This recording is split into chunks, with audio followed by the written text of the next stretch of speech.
Hello, dear listeners, you fabulous readers, you. We had a spectacular year on You Are What You Read with some of the greatest writers in the world right here on this podcast. I want to thank you for joining us every week, for your comments and reviews, and for joining us on the road. We have loved meeting you and hearing your thoughts. This holiday season, we are highlighting some of your favorite guests from 2025. Here to join us is our dear friend, Jake Morrissey. Jake is the executive editor at Riverhead Books at Penguin Random House. He is also an author in his own right. Jake works with best-selling and award-winning authors, including Daniel H. Pink, Anne Lamott, James McBride, Priya Parker, Michele Harper, and Marlon James.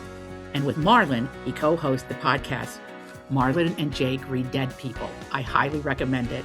It is illuminating, educational, and hilarious. Today, Jake and I take a look back on some of our favorite books from this year. Some you haven't heard about, some we weren't able to have on the podcast and wanted to recommend anyway. The best in fiction, nonfiction, cookbooks, some of the titles we're looking forward to in 2026. Please comment your favorite 2025 reads in the episode comments and check our socials for all of the books mentioned in this episode. Now, without further ado, and we can call him a You Are What You Read regular, the great Jake Morrissey. Our dear listeners are getting a real show today from a real pro. You're a real pro. Could you tell me why reading fiction is important? Well, one of the ways I think we as human beings, as cultures, as communities, as tribes, as civilizations, we tell stories to connect to each other. We tell stories to explain the world around us. We tell stories to explain what's going on inside us.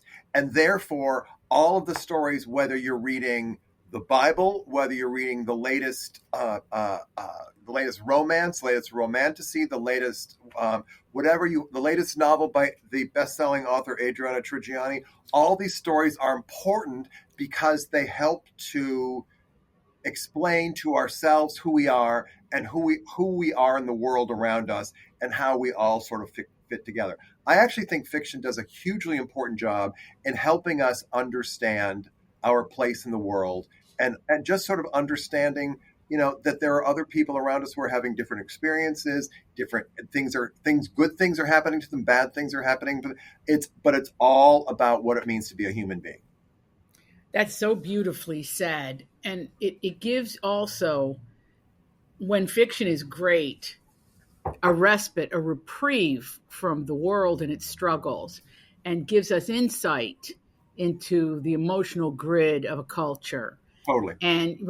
And also, it's an interesting art form because it isn't particularly ancient old. It really isn't. I mean, there's that, the Japanese one we were supposed to read, right? What was that one called? We're not here to judge or pass judgment on what we haven't read in our college entry-level classes. We're just going to move on and wish to God that somebody changes the subject. That's so funny I will say, 20,000 years ago or whenever, when we were all huddled around a fire in the savannah, and how we kind of connected and explained ourselves in the universe is like we pointed at the stars and made up stories about how the constellations got there, how the stars, how the seasons happen, all sorts of things. We make stories up to figure out the world around us. That I think we're doing literally every single day. I mean, I'm concocting in my head, plans of, imminent self-torture just to get off the subway in the morning sometimes. Please God, I will do whatever just to get out of this train. So we're always doing that kind of stuff. And if you can find, as you do, stories that engage people, that make them want to sort of find out what happens next, told in such a way that I'm swept away. I didn't realize 2.5 hours had passed, and suddenly I'm in a completely different world. Wait, I sat here for 2 hours and read this amazing novel. That's a huge gift. There's also this idea that when you read a book, you are elevated. My mother used to say, you're always better for having read a book, the great Ida Bonicelli Trigiani. And I would say Annette Morrissey was in that same camp. You got a problem, go to the library. And it's a very interesting thing even if you're not in the habit of it, dear listener, get in the habit of going to the library. The library is a really important island for your intellect. Go Yes. enjoy it. There's so much to be offered there that we think is great.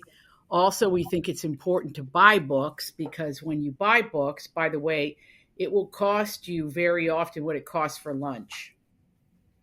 And I'm a big believer, and we're doing this show now because I think there's nothing better to give a person. Every book that was ever given to me, I remember who gave it to me. But if you ask me if a purse, who gave me that purse, I can't remember. Right. I can't Yeah, remember. that's true. Even And I do from think childhood. the idea too that I mean, my father who was involved in. I grew up in a small town in New England. He was involved in like local school affairs and stuff. He always said there is never a book that you shouldn't read. That you if you can read, there's never a book that you shouldn't read because it invariably changes you for the better. You can say Yes. it's terrible, but it helps you. It kind of constantly keeps your brain moving. It keeps you sort of thinking about, okay, do I agree? Do I disagree? Whether it's nonfiction, fiction, whatever it happens to be. No book was denied our house growing up. Mm-hmm, mm-hmm. And as kids, we read whatever we wanted to. Sometimes we read stuff that wasn't, shall we say, age appropriate, but that's okay. That's okay. And Yeah. how else am I going to read? How else am I going to read The Godfather by Mario Puzo in 7th grade? And don't think I didn't. I think that's so cool that you read that book in 7th grade. Totally. And now, as an editor, of course, a minute or two later, I think of the book completely differently. I understand it better now in terms of how it was, what is good about it, what's bad about it, the characters, the sort of way the story told. So, but as a grown up, but as a kid or a younger person, I was just transported into a world I never knew existed. And isn't it interesting, too, that book clubs have taken really center stage in our business? It's so exciting to me, even when you have a book club and they're split 50-50, do they like it or hate it? Even when you don't like something, it challenges your aesthetic, it challenges your intellect, it challenges your feelings about the author and the way that they put the book together and wrote it, and how they created a world, and if you buy it or not. All of that stuff is really, really wonderful because it's almost like the circus of your brain is kept active, right? Totally. So, Jake, let's begin with fiction. You've got some interesting selects this year. You want to jump in? Absolutely. I will say this to the audience. One of the things that, I tell this to Adri. She's like, what are you reading? I'm like, well, I'm reading something today that you'll read in 2 years. So, you're not something you can buy right now. On the other hand, I do like to look around, which I do every day, as you do, Adri. And I look at books that I think you should be more people should know about, and more people should be reading. Even an old book, even a book that's been published 200 years ago, is a new book to somebody who's never read it before or seen it before. So I do think a lot of the books that I'm going to mention today that I read, that I think you should take a look at, are books that are new, but they remind me of other kinds of books. They remind you of books I might have read as a kid or embraced or whatever. And the first book I want to mention is a book called Among Friends by Hal Ebert. And it's a relatively new book by an American author who is, of course, 6 years old, but I'm not bitter. It's the sort of story of it's a novel about family and friendship, about two couples who are middle-aged and longtime friends, and their daughters, their teenage daughters, and what happens over one weekend to them, to all the people in those families. It's about trust. It's about betrayal. It's about envy. It's about how people deal with all those emotions and all that sort of crap when the world they think they know kind of shifts and you don't quite understand it. It's involving. It's very well written, and it's all the books that we'll talk about here. When Adri said let's talk about books that you might give as a gift, I invariably start my Christmas list. This is a book I would give to my sisters, to a friend who's interested in reading novels about family and relationships that ask difficult questions, to book clubs, because there's a lot of juicy stuff you can sort of talk about. It's a powerful story, but it's also very human. Once again, it's Among Friends by Hal Abbott. I want to give that cover an A. Right, exactly. Beautifully done, beautifully rendered, and it's on trend. It's on trend. Yes. It's a painting of some kind, It and 100% is, and it gives Yeah. a sense of I mean, you can't sort of see it particularly, but it's like, okay, and Adrian and I have had this conversation about, could there be more people on book jackets who you see from the back? I will go to my grave hating that. But does anybody care what I think? No. But no, this is nobody asked you, Jake. nobody asked me. Anyway, it's smart, it's insightful, it's thoughtful, it's powerful, and it's very human. Great. So I'll shout out one from my fiction list as we go here. We could go back and forth. We'll find our rhythm.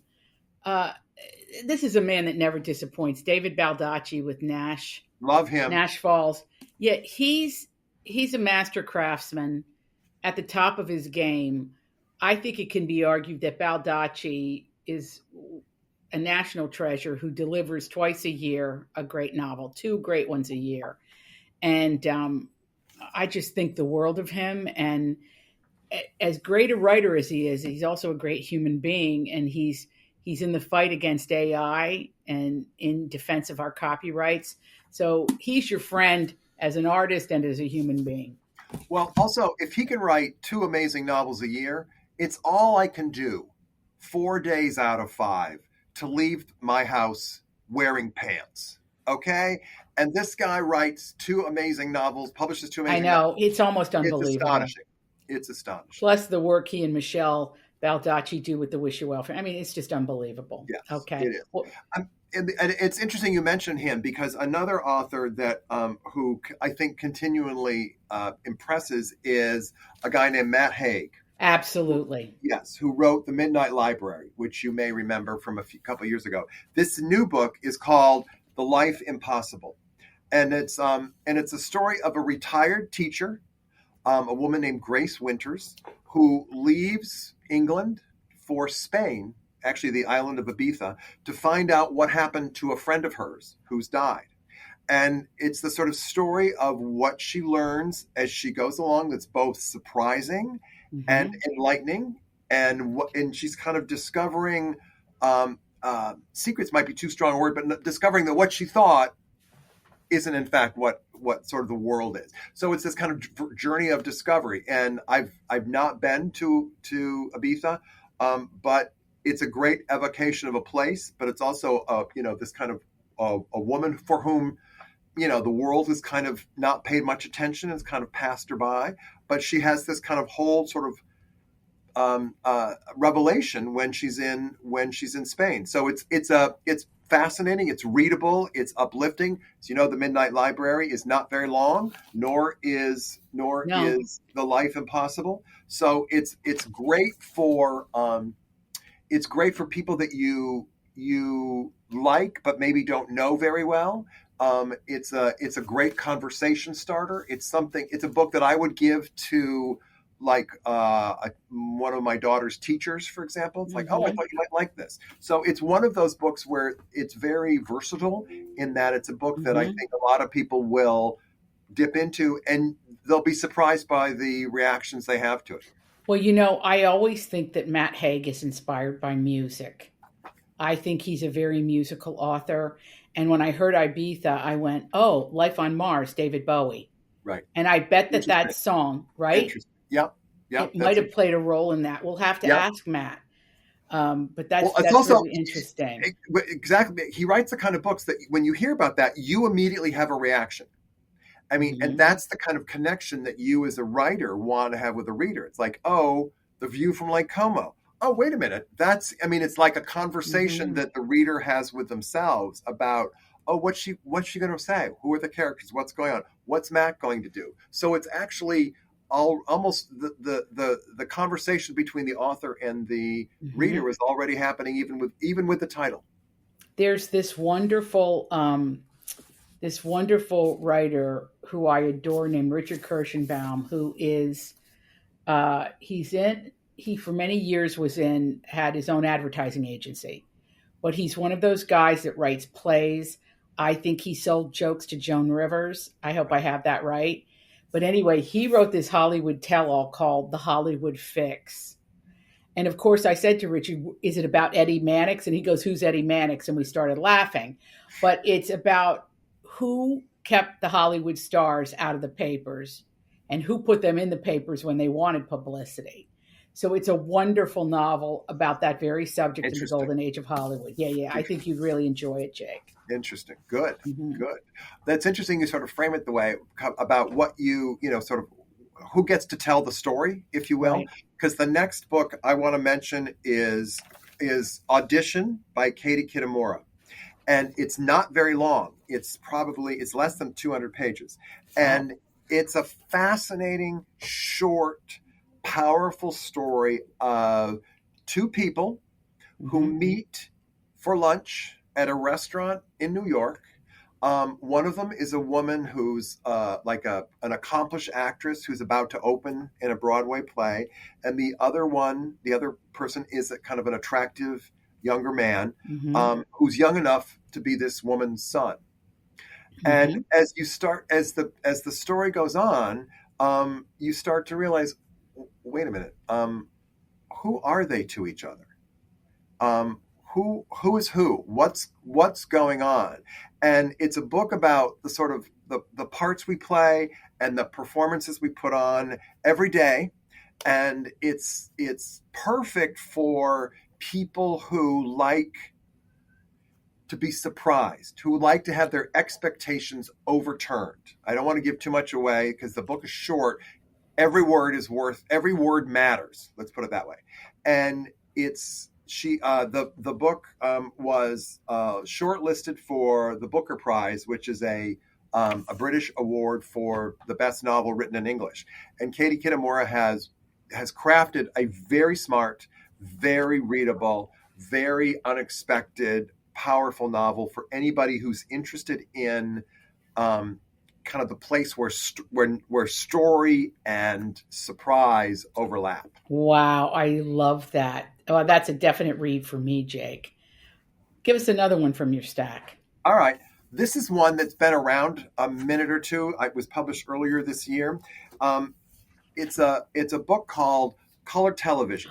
So good. By Danzy Senna. Yes. It's a very funny, very smart novel about a talented but unsuccessful biracial writer who somehow gets a job in Hollywood as a screenwriter. Speaking of Richard's novel. And what happens when she gets connected to a producer who wants to write what he calls the Jackie Robinson of biracial comedies. So this is very pointed. It's very sharp. It's very funny. It's thought-provoking story about what we'll do, what ambition will make us do. What compromises are we willing to make in our lives to get what we want? Wow. True. How does Hollywood manipulate you? And what race has to do with all of those things? And Danzy is she's a terrific writer. She's a professor, I think, at UCLA. Nice. She's also married to Percival Everett, who was the author of James, which won the Pulitzer Prize this year. And can you imagine that dinner conversation? Right, exactly. And so Danzy wrote Caucasia and a novel called New People. So these are, she's incredibly smart and funny, and it's a fresh story you haven't heard before, particularly from a young woman. This is very much a book I would give to book clubs. It was a Good Morning America book club pick. Yep. So there's a lot to talk about in this book. And that's why, it kind of matches my sweater. It does. Anyway, I do think this is a book that I think can prompt a lot of conversations. Actually, I would suggest like a mother and daughter reading it and sort of seeing what reactions they have, whether they're similar or different. So that's what I would. That was one That's a novel that I've been recommending to people, and they've been really liking. Fantastic, fantastic. I have now to get into kind of like another classic American writer, Lisa Scottolini. This is a psychological thriller. It's called Good. The Unraveling of Julia, and it's about identity and a young widow who inherits this mysterious Tuscan estate that is shrouded in secrets. I mean, it's just buried in them. And she has to figure out how to unravel this mystery before it unravels her. And I loved this read. Good. And it's a big book club pick. And while you're at it, if you want to support the family, I always say there's nothing wrong with that. So many copies of this walked out of here that I had to print the cover. Full Bloom by Francesca Saratella is about a young woman who wants to have a baby. She's in her 30s. And this mysterious elixir that changes the course of her life. Interesting. Oh, it's really fun. It's a great one. Yeah. It's interesting you put it that way, because the idea of kind of the women who sort of experience it, like who life changes, our experiences change their lives. The book that I want to talk about next is The Life Cycle of the Comet Octopus. Now tell us about that. By Emma Knight. It was a read with Jenna Pick, and it's the story of two women, two young women. One's named Penn, one's named Alice, I think, and they both go to Edinburgh for their own reasons. One of them wants to retrace her father's sort of mysterious past in Scotland, and the other one wants to try to make it as an actress in the hottest new play in Edinburgh. And what ends up happening is that they kind of have kind of funny experiences where they grow and they sort of change. It's not a romp in the sense of it, you and I think of it, but it's like, oh my God, it's almost like if Bridget Jones had younger sisters who would let loose in Edinburgh, who weren't trying to marry the boss, but it's sort of funny and sharp. It also has one of the great book jackets of the year, where you were talking about it again. It's like, I think it's absolutely gorgeous. Yes, exactly. And I don't think that it isn't unmarried to or untethered to Remarkably Bright Creatures by Shelby. Exactly. So hold up your cover. This is just a little, for all you folks who are over on watching us on YouTube, do you see kind of how publishers think a little bit sometimes? That if you enjoyed this one, you will love that one. And this is a great marketing technique and tool. And of course, I met Shelby and I adore her. And I know I'm going to adore Emma Knight. And these books, they're what you could read them together. Yes. Right? Yes, totally. And it's also, I mean, as I said earlier, if you look at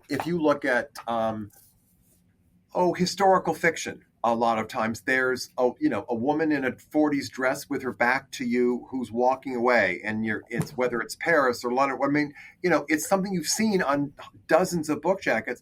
And as much as I complain about them, because I don't want to see them, is they work. People want to buy them.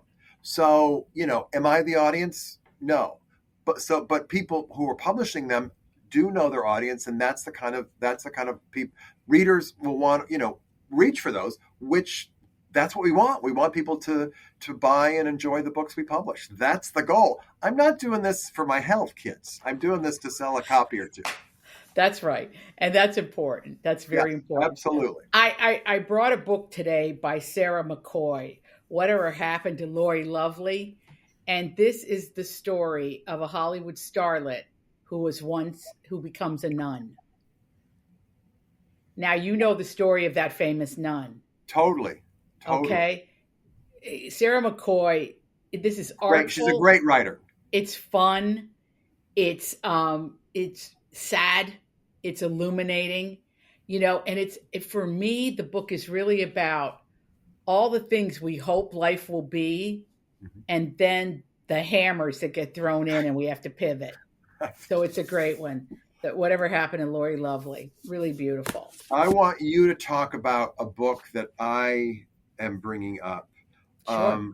called The Correspondent. Well, Jake, I'm so glad you brought it. There we go. Okay, Great Minds by Virginia Evans. I want you to talk about it. Well, I blurbed it. It was sent to me back. Amy Einhorn, the publisher, sent it to me way back early. You can probably find my blurb on there somewhere. It's right there in the back, boys and girls. Yeah. Okay. And I said to Jake, like we talk on the phone pretty much every morning, don't we, Jake? It's unregulated therapy for Adriana Trigiani. It is unregulated therapy about 8 a.m. because I know Jake's hitting his desk then. Sometimes it'll be a long conversation, sometimes a short one, but it's usually segmented in how's the family, and then let's like catch up on the business of books and what's going on. And I said to Jake about The Correspondent after I read it that every few years a book about letters emerges. Like if you love the Guernsey Potato Peel Society, that book, or that's not the whole title, but or any books in which letters play a role.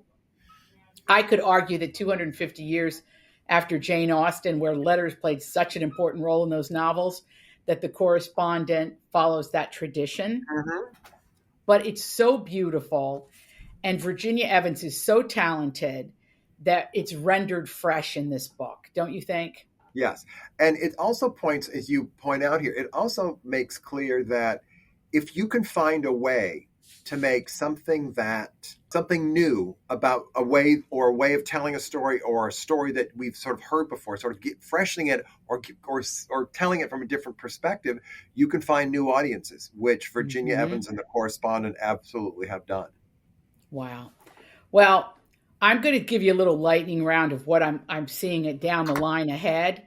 Some I've read, some I haven't had a chance to read yet, but I'm kind of excited about all of them. But I would like to get your reaction to these, Jake, before we move on to nonfiction. Okay. How about Pat Benatar and her husband of 40-some years, Neil Giraldo, great touring musicians, great American artists, wrote My Grandma and Grandpa Rock. Okay. It's so much fun, Jake. And you know how children's books are. You reach this denouement in the book where every kind of grandpa is mentioned and what they do for a living and what they're called. Oh, that's hilarious. And I just loved it, but I just thought it was fun. But you remember Pat Benatar, don't you? Well, I was just about ready to say. I mean, I remember when she was like this, take no prisoners rock star. She was like Mick Jagger. And now she's a grandmother who's writing, children's books for her grandchildren, which is amazing. And I mean, Adrian and my wife and I, but we have daughters. So sort of the stories we sort of tell our daughters when they were growing up are, wait a minute. And it also could be, it could be Pat Benatar you could be reading. It's not just, not that there's anything wrong with Anne of Green Gables or whatever, but it's like, wait, this is a whole different perspective for the young women who are growing up today. So more power to them. Yep. And Tiffany Everett, to give her credit, did the beautiful illustrations on that. Now, here's some new ones coming over the transom that I just want to get your reaction on. Eric Singer, Dangerland. Any reaction? I don't know this one. This is a new one, and it got sent to me from Summit Books. So I have not read it, but it's high on my pile. Good. Fiction? I've dipped fiction. I've dipped into this, the great Paula McLean, Skylark. Yes. I've heard very good things about that. I have heard great things. That's in January. Our friend Allison Pataki, It Girl. Show me the jacket again. It's quite fabulous. Wow. Okay, that's my point. You don't have to have a face on the cover in order to. I mean, one of the things they have about a woman with her back to the cover is that you don't see her face. You can still have a woman who's not showing her face, and that's okay. That's a great jacket. Now this is off the Gilded Age Hot Hysteria, because this is about Evelyn Talbot. Ah, very nice. Very nice. I met Marissa Renee Lee. Now, it could be Marisa. I'm going to say Marisa, the Italian. And by the way, I know her, so I say it both ways, which is crazy. She wrote about grief of losing her mother. Now she's called Waiting for Dawn, Living with Uncertainty. And it's about how, when the worst happens, we care for others and others care for us. Mm-hmm. Our friend Brad Meltzer, I know you love him, the Viper. He's going back to hayrides, thrillers, adventure. I'm really excited to read this. I can't wait. This is January. Laura Dave is back with The First Time I Saw Him. And she's become a consistent home run hitter. Right, Jake? Yep, absolutely. And also very good in the space between what we call commercial and then kind of, upmarket, if you will. I mean, she's very much, in other words, anybody can read her and find, enjoy it. It's not like, I'm just read literary stuff, or I just read, easy stuff. It's really well done. Mm-hmm. Now, this we're excited about, Matthew Pearl, and it's called The Award. And it's about a young writer. I think this is something Matthew probably knows something about. We've had conversations with him here and we adore him. But this is about a young writer who's in pursuit of an award, as we all were once upon a time. And it turns deadly. Well, it reminds me of that, those 60s movies like The Star, or, those, What Will You Do? That's what right. What will you do to get an Academy Award or whatever? I do want to mention one book myself, one final piece of fiction. Sometimes people ask me, what should what old books should I read? Yes. And not that anybody who's listening should know or care, but I co-host a podcast with an author named Marlon James called Marlon and Jake Read Dead People.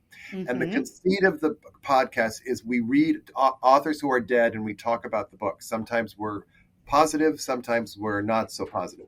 But one of the books that I always come back to is Jane Austen's novel, the last novel she published, called Persuasion. And it's the story of Anne Elliot, a woman who at 19 was persuaded not to marry the man she loved.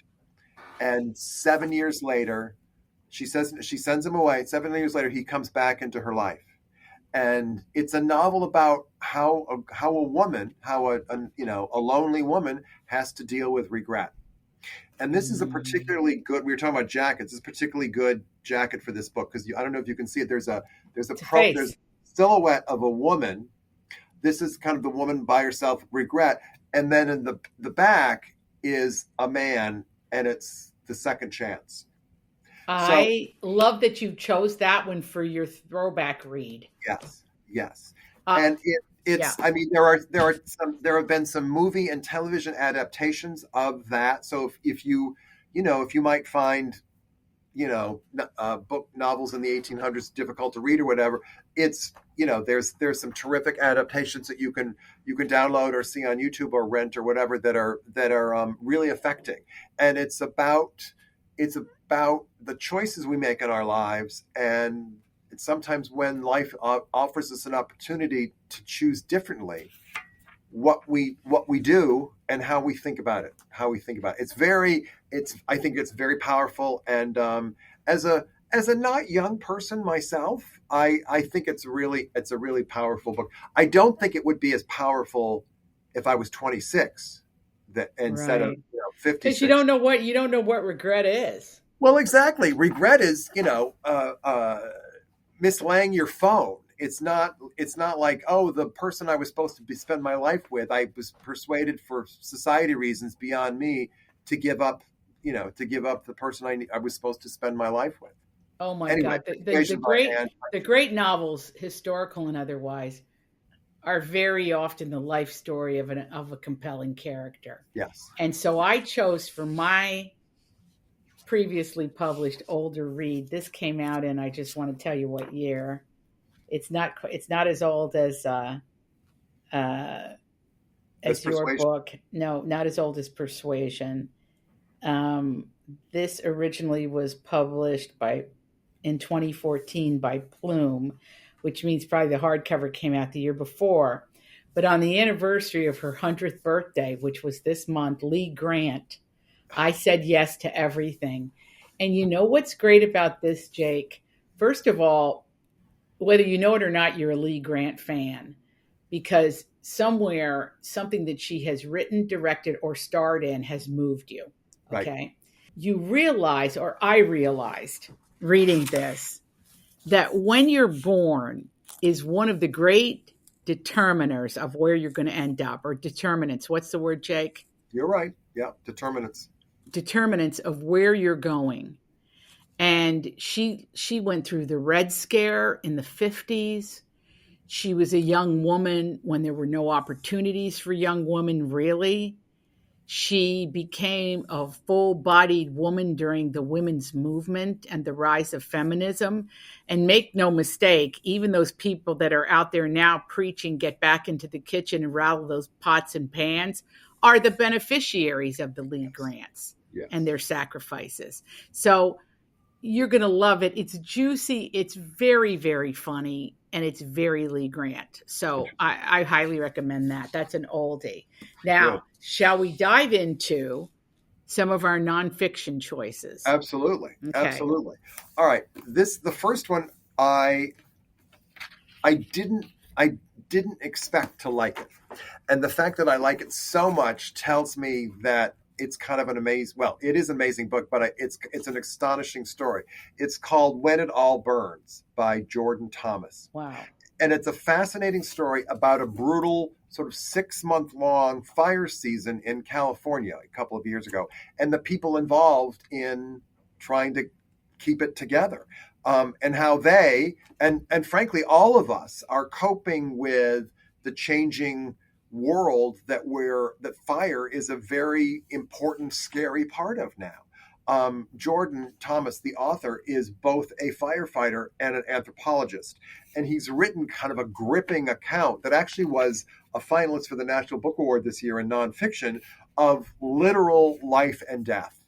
And how more and more it's really, really important for us to understand how nature works, how weather works, how winds work, how populations are affected by these events that we don't have as much control over as we think we do. It's smart, it's readable.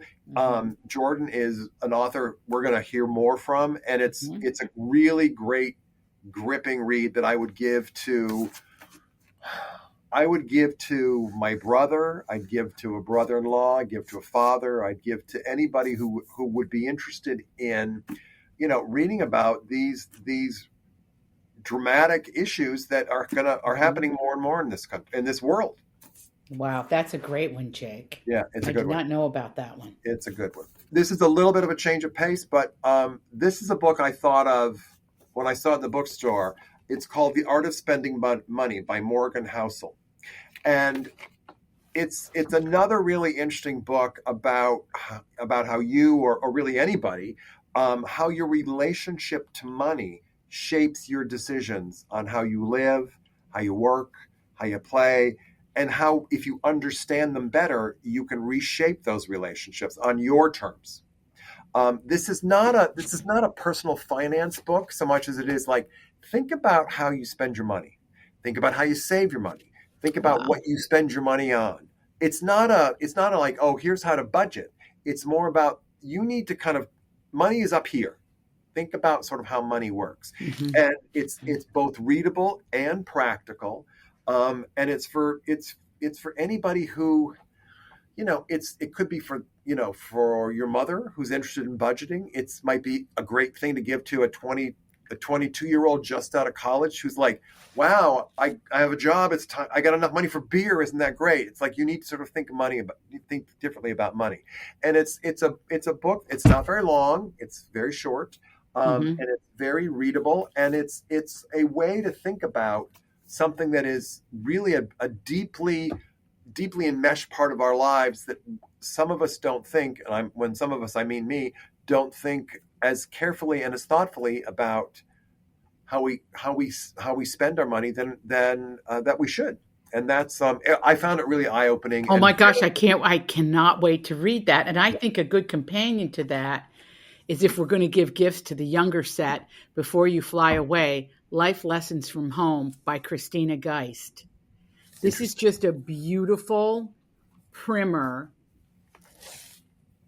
of last ideas that if Christina could have done it, would have like tattooed them onto her daughter before she left for college.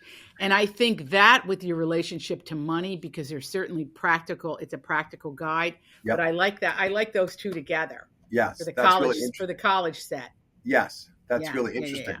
Because also as Adri knows, we have daughters who are in their 20s, and it's like Yeah. they don't want to know. They don't care what I think they should do. They don't want my 6-point plan for getting a job post-pandemic. No, they They're just like, don't care.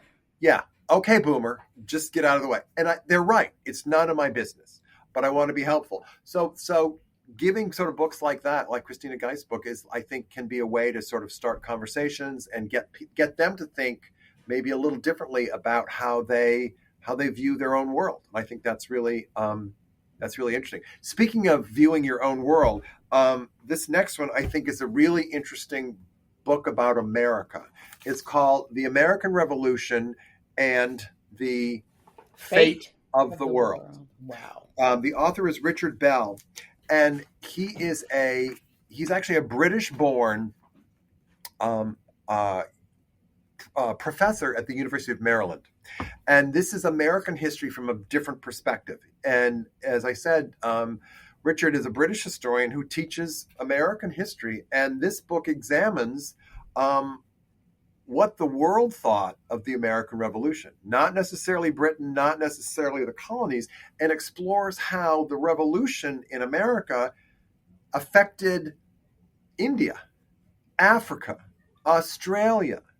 And it's sort of perfect for kind of the armchair history buff, or the one who always is looking for a new book about American history. My father was always somebody who would read a book like this, and then you'd be watching television one night in the living room, and he'd be sitting there reading it, and he'd say, "Now this is interesting," and then he'd sort of read a paragraph out loud. Which P.S. we were in the middle of, I don't know, Knight Rider, and didn't need to hear it right then, and yet Dad felt compelled to sort of say it. And a great companion to that read would be Ken Burns' documentary. I was just going to say, exactly. All right, go ahead, Jake. Yeah, no, you're right. It's like if you can read if you can see the Ken Burns, it's like another chapter of the Ken Burns documentary. Now, have you watched any of it? I watched part of it. I think it's excellent. I do too. I think it's totally excellent. And I'm going to tell you, when history is dramatized like that, you can remember it. Yeah, I love that. But that was a great one to bring, Jake, because it's very much in the moment and very much in the news. Totally. Okay. Should we slip into the biography section? We got a couple of. Okay. Totally. All righty. So you can go ahead first. All right. Well, you were talking about Lee Grant and what sort of how funny it is. The one I wanted to bring to people's attention is Anthony Hopkins' memoir, We Did Okay, Kid. Oh. And, for those of us, if you don't recognize this face, maybe you recognize Hannibal Lecter. Maybe you recognize Odin from the Thor movies. Maybe you recognize, Alfred Hitchcock from Hitchcock, or Pope Benedict in the movie The Two Popes. I mean, Anthony Hopkins has been an actor who's, for the last, 60 years, 50 years? My favorite with him was the E.M. Forster adaptation with The Remains of the Day. Yes, with the great Emma Thompson. Yes. That's one of the most heartbreaking love stories I think ever put to screen. Yes. It's heartbreaking, but see, I'm at the other end with him early in his career when he plays Richard the Lionheart in The Lion in Winter with Peter O'Toole and Katharine Hepburn. Oh, he was great. That was his screen debut. Exactly. And he was so great in it. And, there are times when my wife and I will quote lines to each other from that movie, because it's essentially a comedy set against the drama between the king and queen in 1183 in France, as they're literally fighting each other. But this book is very much, Anthony Hopkins has been a director. He's an actor. He's a composer. He's been a movie star for decades. But it's very, as you said, like the Lee Grant book, it's very readable. It's insightful. It talks about, what it means to, the work involved. And this is really it's a celebrity memoir that's worth reading, basically. Mm-hmm. Jake, it's really interesting because we're so lucky we're in this industry where we make new friends. No matter where we are in life, how old, how young, it doesn't matter. You just make new friends because there's a like-mindedness, or there's a sense of history, or there's a sense of place. And checking all those boxes is my new friend, Kenny Chesney. And this is Heart, Life Music, written with the great Holly Gleason. And Jake, you know her from the Rolling Stone, from the New York Times. She's one of our great American journalists, and they happen to be very dear besties. And Holly was able to create with Kenny a timeline and suffused it with, it sounds like Kenny, it is Kenny. So they did this project together. And of course it was number one with a bullet, and it stayed there. And it's like in combined, which, always impresses me when they're reading you on all formats. Right. But he has this incredible group of fans, and I would say music aficionados, called No Shoes Nation. And when you read this book, and the reason I think it's an important read for everybody, whether you love Kenny's music or not, and I've yet to find the first person who doesn't love his music, but what you love about this book is that he shows you, and Holly dramatizes as this is written, that this is a man that stayed close to his roots and fed his roots as he ascended. Jake, you'll love this as a Notre Dame undergrad. The first game Kenny went to is he saw the University of Tennessee beat Notre Dame in Knoxville. Oh my God. Must have been heaven for him. Heaven. Oh, he was so happy. And he went to a school that many of my friends went to that I love. I have a deep love for, ETSU, East Tennessee State University. Anyway, I'm a big fan of his. I love him. I love Holly, and I loved this memoir. Good. Excellent. Okay. I have a couple others to share with you. Again, a new friend. For those of you who love the Jay Giles Band, and for those of you who love to read, get your notebook out. Waiting on the Moon, Artists, Poet, Drifters, Grifters, and Goddesses, Peter Wolf's memoir. And we just did Phoenix together, Jake. And Peter might have one of the biggest hearts on the planet. But here's another one I thought was pretty superb. Boy, is that even a phrase, pretty superb? It's superb. I Regret Almost Everything by Keith McNally. Talk about honest. Yes. Direct. Yes. Unexpected, surprising, delicious, funny, and man, can he write. Yes. He was a, for a while, he was sort of the New York restaurateur.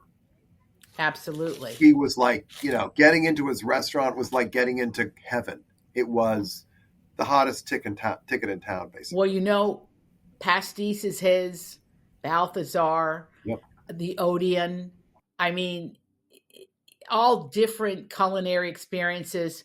Good. Then, Jake, just for your own edification, because I know you're like me, and we love storytelling through food. I'm just going to do a lightning round.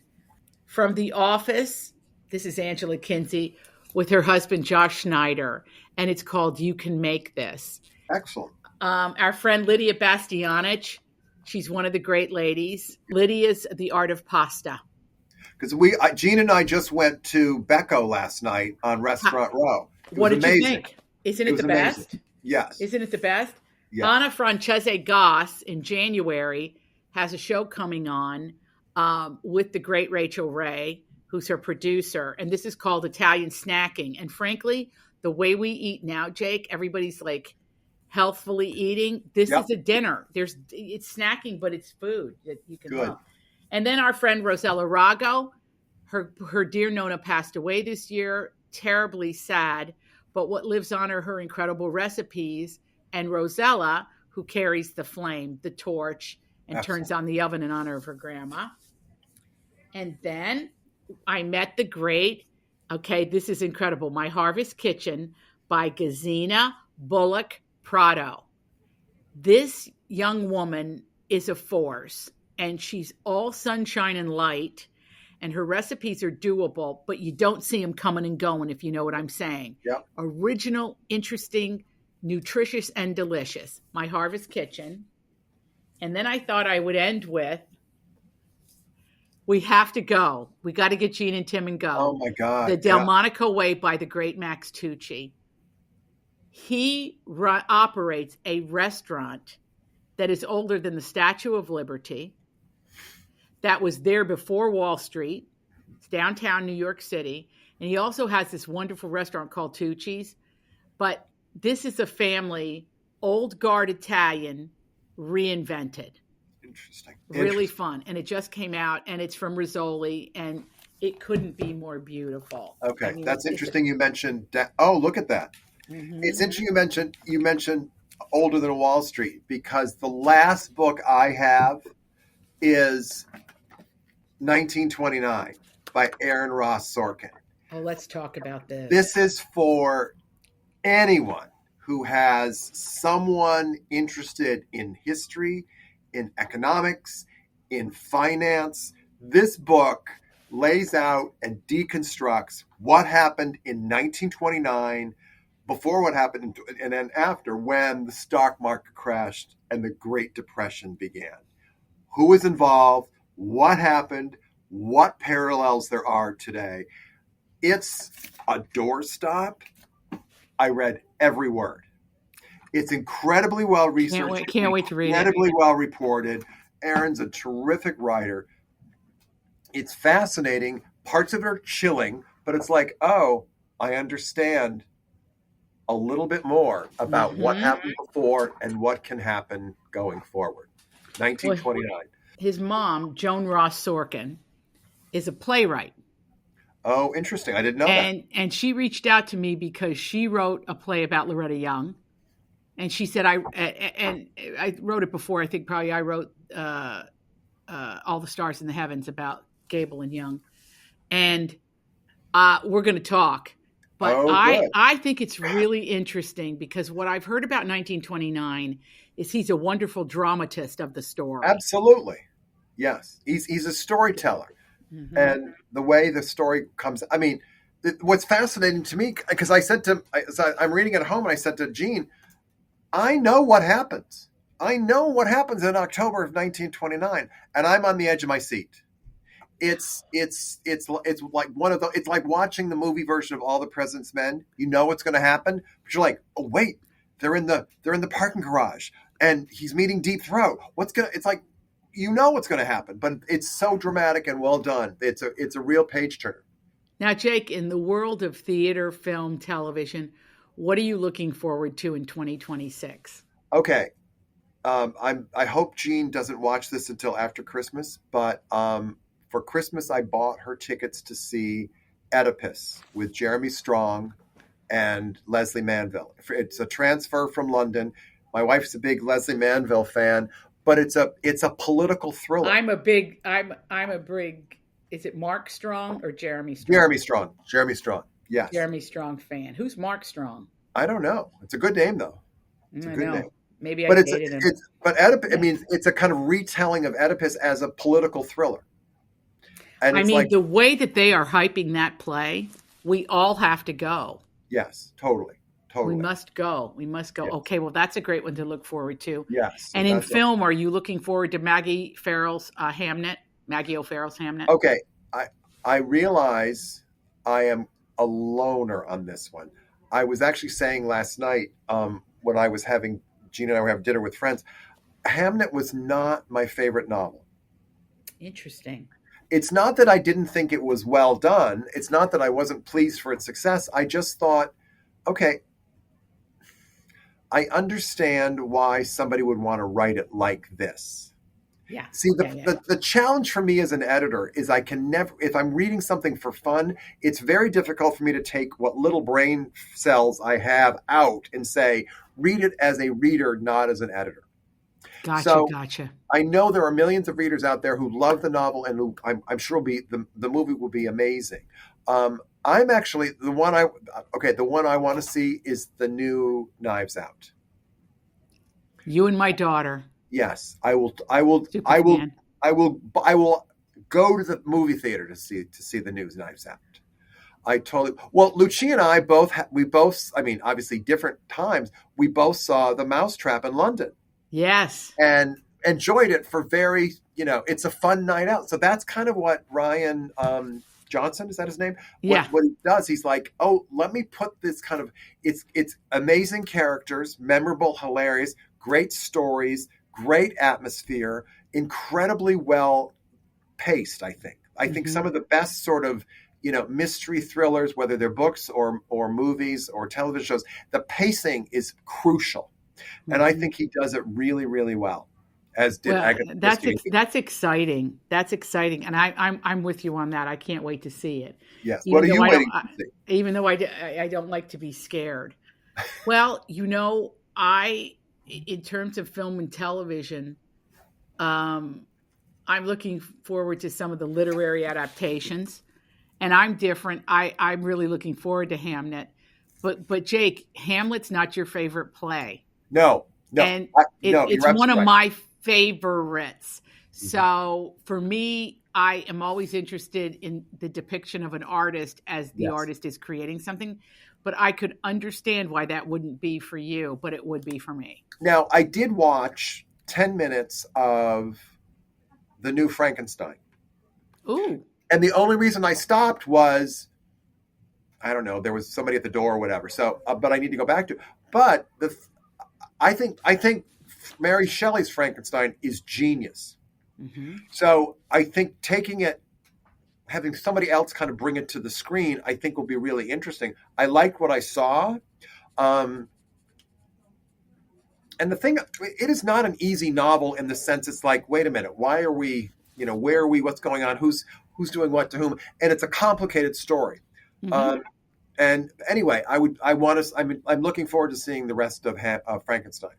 And I'm hoping that this young artist, Heather Christian, who is a composer and a book writer and just won the MacArthur Genius Grant this year. Mary Testa never steers me wrong. And Mary Testa has starred in many, many new plays and Broadway shows, as you know, Jake, our mutual friend.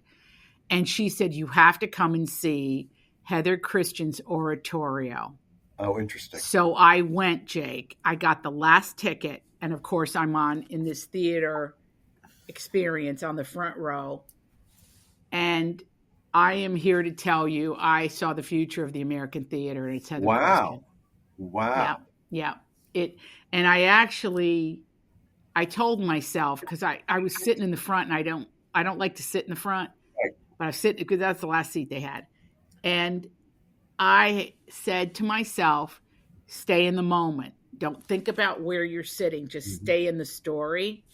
And I did. And an incredible cast. I'll post about it so everybody can get tickets when it comes back around. But that was an astonishment. Good. So see, Jake, everything, we keep moving forward. Yes. I will say this, however, the two pieces of advice that I gave my daughters, because I got nothing except these two things. The two things I said to them were, make an effort, pay attention. Those are the only 5 words I've got to offer on my, but to your point. Great advice. But like paying attention to what's new, paying attention to what other people are doing, paying attention to what you're reading, it will make you think differently. It will get you out of here. And even more important, it'll get you out of this. Yeah, that phone, everybody break up with your phone. Use it for what you need. Yes. Use it for what you need, and but don't make it Don't make it your friend beyond the necessity of having to use it for And yes, do not use it as a crutch. I know I'm information. sounding like an old man. No, but you can't. It doesn't feed your soul. What feeds your Exactly. soul is art, music, words, a new point of view. And just as your father was so wisely said, you're entering a world, pay attention inside that world, be a Yes. part of that world, and it will illuminate the one you're trudging through right now. And also making an effort. I am not suggesting that you put the world on your shoulders. Making an effort is you walk up to somebody and said, "You look like you could use some help. Can I help you take your stroller down the stairs? Can I push that cart out to your car for you? You look lost. Can I help you?" Make an effort, people. I should get off my soapbox, but it's no, but that you've spoken to somebody who rides mass transit. You know what you're talking about. Yes, you know exactly. what you're talking about. It's like, that's true. And I just hope that folks continue to, I find listening to podcasts very informative. It's the new radio. Mm-hmm. If you grew up with a radio. And it's a wonderful way to open up your horizons and to really find your way forward. Yes. With ideas. And I am always thrilled to see you, Jake Morrissey. And I'm Likewise. so proud of you, so proud of your accomplishments in your career. And, you're one of the greats, and maybe one of the all-time greats for sure. You're very nice. And likewise. It's very true. It's very true. And I mean, you edit some of our greatest American writers, and I know they feel they're better for it, but we're better for having heard you today. You really gave us some food for thought and some great books. And you're very nice to say that, as always. And the only thing I would say before I leave is, I do think the thing that I continually come back to you is your curiosity, your enthusiasm to hear what other creative people are up to. And that, I think, is the great gift that we've forgotten how to be curious.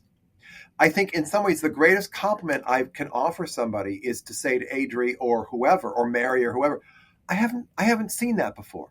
I haven't read that before. I haven't heard that before. Tell me more. And that's, I just think, is the greatest gift.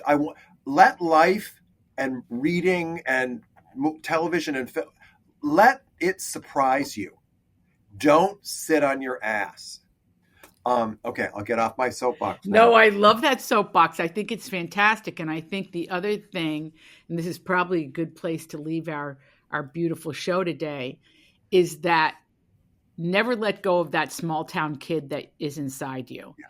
Because we wanted to see people go places, do things. Yes. And it doesn't mean you can't do that in a small town. You can. And in fact, there are many, many more ways to do it now. You can watch us on YouTube. You can Totally. We're right here, and you can communicate with us, and we can communicate with you. And I know I dragged Big Stone Gap to New York City, and I'm happy I did. And I know you feel the same way about your town in Right. Vermont. I mean, it's the same thing. It's the same Yes. thing. Yeah. So let us always continue. Thank you. Pay me the highest compliment, because I always want to be curious, because I know if I'm curious, I'm still alive. I've still got it here. I'm just trying to keep body and soul together. Exactly. Yeah, you got it. So have the best holiday season ever, Jake. And Likewise. Lots of love to Jean and your family. And our best to Tim and Lucia. We'll see you with the next roundup. And check our social media spots. You can win all the books that we talked about today. We're so excited to share them with you. Thank you, Mr. Morrissey.